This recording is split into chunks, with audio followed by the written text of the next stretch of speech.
Hello friends, good morning. അപ്പം നിങ്ങളിത് ഇപ്പോൾ എപ്പോഴാണ് കാണുന്നത് എനിക്കറിയില്ല, എന്നാലും ഞാനൊരു ഗുഡ് മോർണിംഗ് തന്നിരിക്കുന്നു. അപ്പോൾ രാവിലെ ഞാനൊരു 6:30 എണീറ്റ പാടെ ഒരു കുപ്പി നിറയെ വെള്ളം കുടിച്ചു. ഈ കുപ്പിയിലാണ് ഞാൻ എപ്പോഴും വെള്ളം എടുക്കാറുള്ളത്. അപ്പോൾ ആ കുപ്പി നിറയെ വെള്ളം കുടിച്ചു. ഇന്ന് വാട്ട് ഈറ്റിനി ഡേ ആണ് ഞാൻ കാണിക്കാൻ പോകുന്നത്. അതിന് നേരെ രാവിലെ ഞാൻ കഴിക്കാൻ പോകുന്നത് റാഗിൻ്റെ ഊത്തപ്പം പോലത്തെ ഒരു സാധനമാണ്. അതിൽ ക്യാരറ്റ്, ഉള്ളി, തേങ്ങ ഇതെല്ലാം കൂടി ഇട്ടിട്ട് ആദ്യം ഇതെല്ലാം ഇടുന്നത് വീഡിയോ എടുത്തിട്ടുണ്ട് എന്ന് വിചാരിച്ചിട്ട് ഞാൻ അതിലിട്ട്. പിന്നെയാണ് എനിക്ക് മനസ്സിലായത് ഞാനിതൊന്നും വീഡിയോ എടുത്തിട്ടില്ല. അങ്ങനെ എല്ലാം കൂടെ കുഴച്ച് കുറച്ച് വെള്ളമൊക്കെ ഒഴിച്ച് നന്നായിട്ട് കുഴച്ച് കുറച്ച് സമയം അങ്ങനെ തന്നെ വെക്കുക കേട്ടോ. എന്നാലേ റാഗി ഞാനിത് പുട്ടുപൊടി പോലെയാണ് പൊടിച്ചിട്ടുള്ളത്. അപ്പം അതൊന്ന് വെള്ളം ഒന്ന് നിന്നിട്ടൊന്ന് നന്നായിട്ട് വന്നാലേ ഇങ്ങനെ ഊത്തപ്പം സെറ്റാവുള്ളൂ. അങ്ങനെ നമ്മൾ ചട്ടിയൊന്ന് ചൂടാക്കിയപ്പോൾ അതിൽ നേരത്തെ ആകുമ്പോൾ ദോശ ഇട്ട വെളിച്ചെണ്ണയൊക്കെ ഉണ്ടായിരുന്നു. അതിനെക്കൊണ്ട് ഞാൻ വേറെ വെളിച്ചെണ്ണയൊന്നും വെക്കാൻ നിന്നില്ല. അങ്ങനെ നമുക്ക് നമ്മുടെ ഊത്തപ്പാക്കാം. പക്ഷേ ഊത്തപ്പം എല്ലാം കൂടെ ഒരു മാതിരി വൃത്തിയായിട്ട ഊത്തപ്പമായിട്ടുണ്ട്. സാലഡ് നമ്മൾ കഴിച്ചല്ലേ പറ്റൂ. അങ്ങനെ എൻ്റെ ഡയറ്റിങ് സ്റ്റാർട്ട് ചെയ്തിരിക്കുകയാണ് ഗൈസ്. ഞാൻ കുറേ കാലത്തിന് ശേഷമാണ്, ഇപ്പോൾ ഒരു ജനുവരി തൊട്ട് തീറ്റയെന്ന് പറഞ്ഞാൽ തീറ്റയാണ്. ജനുവരി, ഫെബ്രുവരി, മാർച്ച്, ഏപ്രിൽ ആയില്ലേ. അപ്പോൾ 2 മാസം ഞാൻ ഭയങ്കര തീറ്റയായിരുന്നു. അപ്പോൾ ഏപ്രിൽ തൊട്ട് ഞാൻ സ്റ്റാർട്ട് ചെയ്തു. ഇനി ഞാൻ അങ്ങനെ തിന്നില്ല. അങ്ങനെ ഒരു പകുതി പുഴുങ്ങിയ പഴവും ഇതും കൂടെ തിന്ന് പിന്നെ ഒരു 11:30 ആയപ്പം ഞാൻ നമ്മളെ നാട്ടുമാങ്ങ നല്ലോണം ഉണ്ടായിട്ടുണ്ട് ഇപ്പം. അപ്പോൾ അത് കഴിച്ചു. എനിക്ക് ചെറിയൊരു ജലദോഷമൊക്കെ പിടിച്ചിട്ടുണ്ട്. നമ്മളിന്ന് ഉച്ചയ്ക്ക് കഴിക്കാൻ പോകുന്നത് നെല്ലൂത്തരീൻ്റെ ചോറും പിന്നെ നല്ല മുരിങ്ങയില ഉണ്ടായിരുന്നു. അപ്പോൾ മുരിങ്ങയില കറി വെച്ചു. പിന്നെ മുതിര ഉപ്പേരി വെച്ചു. ഉപ്പേരിയല്ലേ ആ സാധനത്തിൻ്റെ പേരിന് മുതിര ഇങ്ങനെ പുഴുങ്ങിയ സാധനം, അതും പിന്നെ വെണ്ടക്ക തോരനും വെക്കാമെന്ന് വിചാരിച്ചു. വെണ്ടക്ക നമ്മളെ വയലിൽ കുറേ ഉണ്ട്, അതെങ്ങനെയെങ്കിലുമൊക്കെ തീർക്കണമല്ലോ. അതുകൊണ്ട് ഇത് 3 വെക്കാമെന്നാണ് വിചാരിക്കുന്നത്. അപ്പോൾ ഫസ്റ്റ് ഞാൻ മുരിങ്ങേൻ്റെ തോലൊക്കെ കളഞ്ഞ് വെച്ചിട്ടുണ്ട്. മുരിങ്ങ ഇല ഇങ്ങനെ ഇതാക്കി വെച്ചിട്ടുണ്ട്. ഇനി നമുക്ക് കറി ഉണ്ടാക്കാം. അപ്പം പണി തുടങ്ങുന്നതിന് മുമ്പ് ഞാൻ വിചാരിച്ചൊരു വർക്കി തിന്നാം. ഇതാണ് വർക്കി. ഇത് എല്ലാവരും ഉണ്ടോയെന്ന് എനിക്ക് അറിഞ്ഞുകൂടാ, കാരണം ഞാനും ഇവിടെ വന്നിട്ടാണ് കഴിക്കുന്നത് കേട്ടോ. ഈ സാധനം ഞാൻ പറഞ്ഞില്ല, ചെറിയൊരു ജലദോഷം ഗുളിക കുടിച്ചപ്പം എൻ്റെ ബോധം ഏകദേശം പോവാറായി. അപ്പം നട്ട്സൊന്നും തിന്നിട്ട് എത്തിയില്ല. ഭയങ്കര വിശപ്പ് വായിട്ടിന്ന് കാണുന്നു. അപ്പം ഞാൻ വെച്ചൊരു വർക്കി തിന്നാം. ഇത് മൈദയാണ് സാധനം, ഹെൽത്തി അല്ല. ഓ തിന്നിട്ട് ബാക്കി പണി തുടങ്ങാം. ചെറിയൊരു മഴക്കാറൊക്കെ ഉണ്ട്. ഞാനിപ്പോൾ മഴ പെയ്യായിരിക്കില്ല, കാണിച്ചു തരാം. കാണുമെന്ന് എനിക്കറിയില്ല, കാണിച്ചു തരാം. സോറി ഗൈസ്, നല്ല നീല കളറുള്ള ആകാശമാണ് ഇത് വരുന്നത്. ശരിക്കും ചെറിയൊരു മഴക്കാറുണ്ട്. ഞാൻ എന്തായാലും മഴ പെയ്താൽ അറിയിക്കാം കേട്ടോ. ഞാൻ എപ്പോൾ ലോങ് വീഡിയോ എടുക്കുമ്പോഴും മഴ പെയ്യാറുണ്ട്, മറ്റേ തൂവാനത്ത് വീടുള്ള പോലെ. അപ്പം ഇന്നും മഴ പെയ്തിരിക്കും. ഓക്കെ.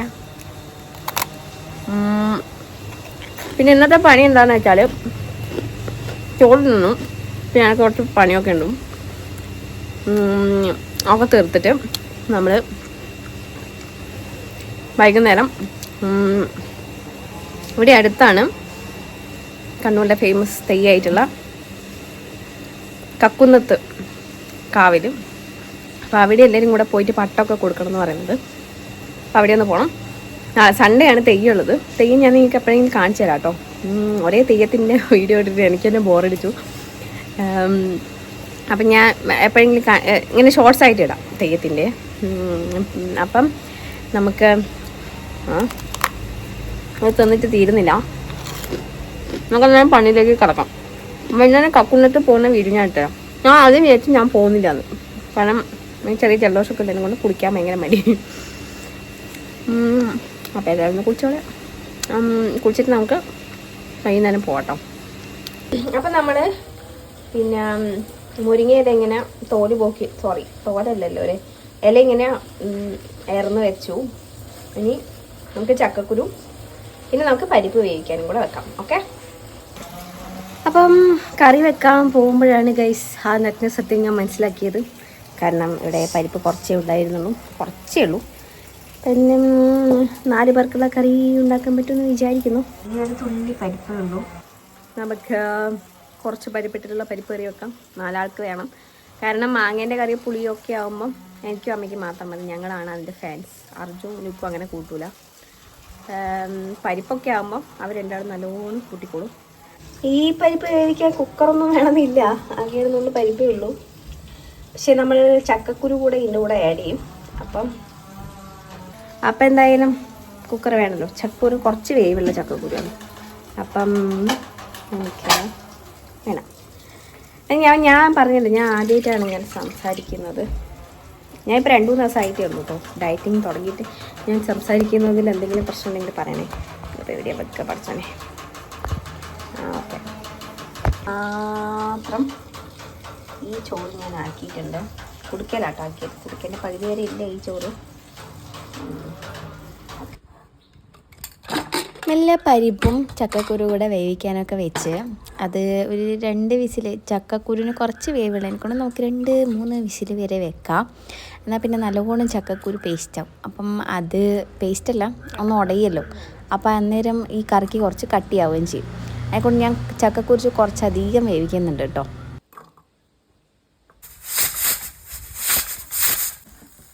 ഇനി ചക്കക്കുരു വെന്ത് കഴിഞ്ഞാൽ അടുത്ത പരിപാടി എന്താ വെച്ചാൽ, നമ്മുടെ മുരിങ്ങയായാലും ചീരയായാലും എന്ത് കറി ഉണ്ടാക്കുമ്പോഴും നിങ്ങൾ ഈ പരിപ്പിൻ്റെ കൂടെ തന്നെ ഇട്ട് അതിനെ വീണ്ടും തിളപ്പിച്ച്, പിന്നെ ആ കറിക്ക് ഒരു കയ്പ്പ് ടേസ്റ്റ് വരും. അപ്പം അതിന് ഞാൻ കണ്ടുപിടിച്ചൊരു വഴിയാണ്. ഞാനാണോ എന്നറിയില്ല, പക്ഷെ എനിക്കിങ്ങനെ വെക്കുമ്പോൾ കുറച്ചുകൂടെ ടേസ്റ്റുള്ള പോലെ തോന്നും. ആദ്യം നമ്മളൊരു ചട്ടിയിൽ കുറച്ച് വെളിച്ചെണ്ണ ഒഴിച്ച് അതിലേക്ക് കടുകും വറ്റൽമുളകും കറിവേപ്പിലയും പിന്നെ ചെറിയ ഉള്ളി ഇല്ലാത്തതിനും കൂടി ഞാൻ വലിയ ഉള്ളി കുനുകുന അരിഞ്ഞതും പിന്നെ കുറച്ച് തേങ്ങയും കൂടി ഇട്ടിട്ട് നന്നായിട്ട് ഇങ്ങനെ ഇളക്കി ഇത് ഒരു പാകമാവുമല്ലോ. എന്ന് വെച്ചാൽ ഒന്ന് മൂക്കുമല്ലോ. ആ മൂത്ത് കഴിയുമ്പം നമ്മൾ ഈ കഴുകി വെച്ച മുരിങ്ങേൻ്റെ ഇല അതിലേക്ക് ഇടുക. എന്നിട്ട് നന്നായിട്ട് ഇളക്കുക. അപ്പോൾ ഈ മുരിങ്ങേൻ്റെ ഇലയുണ്ടല്ലോ ഒന്ന് വേഗം പെട്ടെന്ന് വേവും ഈ ഇലയൊക്കെ. അപ്പം ഒന്ന് വെന്ത് അതിൻ്റെ വെള്ളം ഇങ്ങനെ അതിലുള്ളൊരു വെള്ളം ഇങ്ങനെ പുറത്തേക്ക് വരുമല്ലോ. അപ്പം നമ്മളെ ഗ്യാസ് ഓഫ് ചെയ്യാം.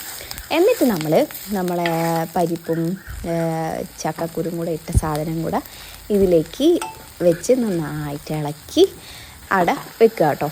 നന്നായിട്ട് ഇളക്കി വെക്കാം. ഈ ചട്ടിയിൽ ഗ്യാസ് ഓഫ് ചെയ്താലും അതിൻ്റെ ഒരു ചൂടുണ്ടാവും. ചട്ടീൻ്റെ ചൂടിനെ കൊണ്ട് അതൊന്ന് നല്ലോണം മിക്സ് ആയിക്കോളും.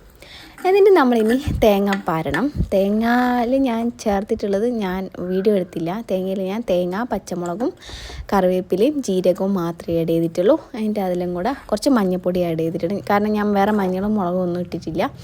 അപ്പം മഞ്ഞളും കൂടി ആഡ് ചെയ്ത് നന്നായിട്ട് അരച്ചെടുത്തിട്ട് നമ്മൾ ഈ കറിയിലേക്ക് ഒഴിച്ചതിന് ശേഷം മാത്രം തിളപ്പിക്കുക. അപ്പോൾ ജസ്റ്റ് ഒന്ന് തിളച്ചാൽ മതി. ചെറുങ്ങനെ ഒന്ന് നല്ലോണം തിളച്ച് കഴിഞ്ഞാൽ പിന്നെ നമുക്ക് കറി ഓഫ് ചെയ്യാം. നല്ലോണം മൂടി വെക്കുക. ഇനി നമ്മൾ മുതിര ഉണ്ടാക്കാൻ പോവാണ്. മുതിരയും ഞാൻ ഈ പറഞ്ഞ പോലെ വേറൊരു രീതിയിലാട്ടോ ഉണ്ടാക്കുന്നത്. മുതിരപ്പുഴുക്ക് അങ്ങനെയല്ല, ഒരു ഉപ്പേരി പോലെ ഒക്കെ ആക്കുന്നവരെ. അപ്പം നമ്മൾ ആ കുക്കറിൽ തന്നെ നമ്മൾ മുതിരയിട്ട് കുറച്ച് ഉപ്പ് ഇട്ട് 1-2 വിസിൽ വരുന്ന വരെ വെച്ചതിന് ശേഷം വേഗമാവും. ഞാൻ രാവിലെ വെള്ളത്തിൽ തന്നെ കൊണ്ട് വേഗം മുതിരയാവും. എന്നിട്ട് നമ്മളൊരു ചട്ടിയിൽ കുറച്ച് വെളിച്ചെണ്ണ ഒഴിച്ച് കടുകിട്ട് ഉള്ളിയിട്ട് കുറച്ച് തേങ്ങയിട്ട് എന്നിട്ട് അതിലേക്ക് നമ്മൾ മഞ്ഞൾപ്പൊടിയും മുളക് പൊടിയും ഇട്ട് നന്നായിട്ട് ആ വെളിച്ചെണ്ണയിൽ വഴറ്റുക. അപ്പോൾ ഈ മുളകും മഞ്ഞളും കൂടെ ഒന്ന് ആ വെളിച്ചെണ്ണയിൽ വഴറ്റി വരുമ്പോൾ ഒരു ടേസ്റ്റ് വരാനുണ്ട്, ഒരു മണം വരാനുണ്ട്. അപ്പം നമ്മൾ ഓഫ് ചെയ്യുക. എന്നിട്ട് എന്നുവെച്ചാൽ കരിഞ്ഞു പോവും. അതുകൊണ്ട് ഞാൻ ഓഫ് ചെയ്തെന്ന് പറയുന്നത് കേട്ടോ. അങ്ങനെ എന്നിട്ട് നമ്മൾ ഈ മുതിര എടുത്തിട്ട് ഇതിലേക്ക് ആഡ് ചെയ്തതിന് ശേഷം നന്നായിട്ടൊന്ന് ഇളക്കുക. വേണമെങ്കിൽ ഉപ്പില്ലെങ്കിൽ അപ്പം ഉപ്പൊക്കെ ചേർക്കാം. കാരണം കുറച്ച് വെള്ളം ഉണ്ടാവും അപ്പം മുതിരയിൽ. അപ്പം ഉപ്പൊക്കെ ചേർത്ത് നമ്മൾ കറിവേപ്പിലൊക്കെ ഇട്ട് ഒന്ന് തിളച്ച് ആ വെള്ളം വേഗം വറ്റിപ്പോവും അതിൻ്റെ വെള്ളം. അപ്പോൾ അതുവരെ നമ്മളൊന്ന് വെയിറ്റ് ചെയ്യാം. അങ്ങനെ മുതിരയും റെഡിയായി. ഇനി നമ്മുടെ എന്തെങ്കിലും വെണ്ടയ്ക്ക ഞാൻ ജസ്റ്റ് ഉപ്പ് മാത്രം ഇട്ടിട്ടൊന്ന് പൊരിച്ചെടുക്കുന്ന പോലെ ആട്ടോ ആക്കിയിട്ടുള്ളത്. വെളിച്ചെണ്ണ ഒന്നും ആക്കാണ്ടാട്ടോ ആക്കിയത്. അങ്ങനെ നമ്മൾ നല്ലൊരു ഹെൽത്തി ചോറ് കഴിക്കുകയാണ്. ചോറ്, മുരിങ്ങക്കറി, തോരൻ എല്ലാം കൂടെ കൂട്ടിയിട്ട്. പിന്നെ വൈകുന്നേരം ഞാൻ കുറച്ച് ചക്കപ്പുഴുക്ക് കഴിച്ചു. സീസണൽ ഫ്രൂട്ട്സ് കഴിക്കുന്നത് ഭയങ്കര നല്ലതാണ്. അല്ലെങ്കിൽ ചക്കയൊക്കെ ഭയങ്കര ഹെൽത്തി ആയിട്ടുള്ള സാധനങ്ങളാണ്. അപ്പം ഡയറ്റ് എടുക്കുന്നുണ്ടെന്ന് വെച്ചിട്ട് നിങ്ങൾ ചക്കയൊന്നും കഴിക്കാതിരിക്കരുത്.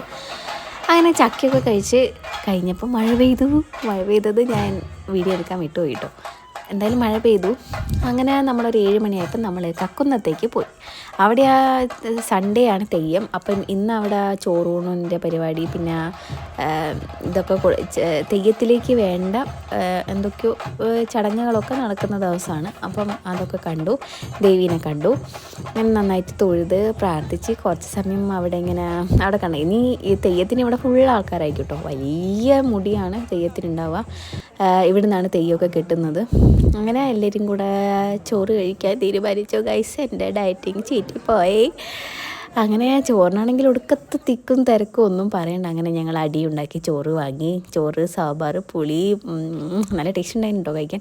പക്ഷെ എന്തായാലും എൻ്റെ ഡയറ്റിങ് ചീറ്റിപ്പോയ സ്ഥിതിക്ക് ഇനിയൊന്നും പറഞ്ഞിട്ട് കാര്യമില്ല. അങ്ങനെ വീട്ടിലെത്തി ഒരു ഗെയിമൊക്കെ കളിച്ച്, ഒന്നുമില്ല, ഈ പാട്ട് ഒറ്റ ശ്വാസത്തിൽ പാടണമെന്നുള്ള ഗെയിമായിരുന്നു. അങ്ങനെ അതൊക്കെ കളിച്ച് മെല്ലെ പോയി കിടന്നുറങ്ങി ഗൈസ്. അപ്പോൾ അടുത്ത വീഡിയോയിൽ ഞാൻ എൻ്റെ ശരിക്കുള്ള ഡയറ്റിങ് കാണിച്ചു തരാം കേട്ടോ. ബൈ. ഇതാണ് കേട്ടോ മുച്ചിലോട്ട് അമ്മേൻ്റെ മുടി. ഇതിൻ്റെ ഷോർട്സ് ഞാൻ ഇട്ടിട്ടുണ്ട്, എല്ലാവരും കാണാം കേട്ടോ. അപ്പോൾ ബൈ.